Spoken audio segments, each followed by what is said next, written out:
ठीक है, मैं आपको एक हॉरर कहानी लिखूंगा। यह कहानी एक पुराने हाउस के बारे में है जो कहानी के मुख्य वातावरण के रूप में काम करेगा।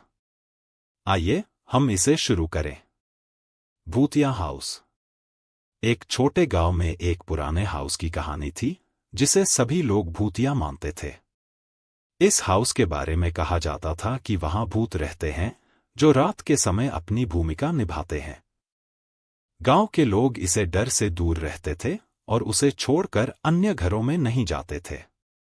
एक दिन गांव के एक युवक का नाम विक्रम था, ने अपने दोस्तों के साथ शराब पीकर शैतानी मेजबानी की। शराब की नशे में धुत विक्रम ने अपने दोस्तों से कहा, मैं भूतिया हाउस में जाकर देखूंगा कि क्या सच में वहां भूत हैं या नहीं।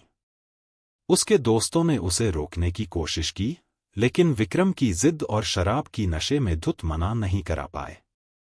अंततः वह अकेले भूतिया हाउस की ओर चला गया। हाउस के पास पहुंचकर विक्रम ने एक गहरे अंधेरे में घुस जाया। वहां के वातावरण में अनजाने की भावना उसे घेरने लगी। धीरे धीरे उसकी सांसें तेज हो गईं और उसका दिल धड़कने लगा। लेकिन उसकी जिद उसे पीछे हटने नहीं दे रही थी। विक्रम ने हाथ में लाइट लाया और हाउस के अंदर चला गया। उसने हर कोने को ताकते हुए चेक किया, लेकिन कुछ नहीं मिला। वह ठीक जब हाउस के आधे हिस्से में पहुंचा तो एक विचित्र आवाज सुनाई दी। कौन है? एक भयानक ध्वनि ने पूछा। विक्रम की दिलगी से धड़कने लगी, लेकिन वह अपनी हिम्मत हारने का नाम नहीं ले रहा था। मैं विक्रम हूं, उसने उत्तर दिया।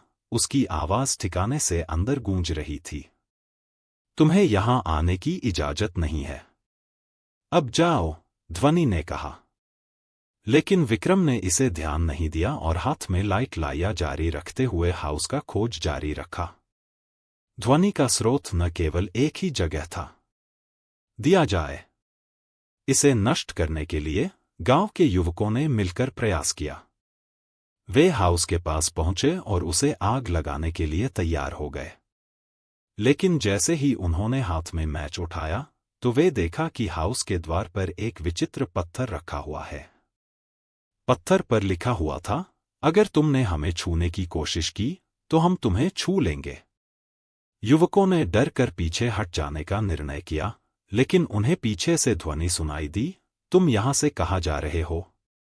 उन्होंने पीछे देखा और देखा कि हाउस के बाहर खड़ा विक्रम है, जो एक अदृश्य ताकत के रूप में उन्हें देख रहा है।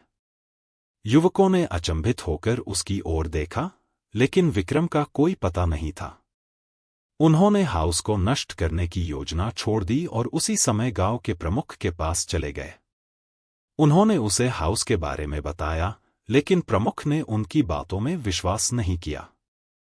कुछ हफ्तों बाद गांव में होने वाली अजीब घटनाओं की संख्या बढ़ गई। लोग बातें करने लगे कि उन्हें रात को हाउस के पास अदृश्य ताकतों की आवाजें सुनाई देती हैं। उन्हें डर और बेचैनी की अनुभूति होती थी, जैसे कि कोई उन्हें देख रहा हो।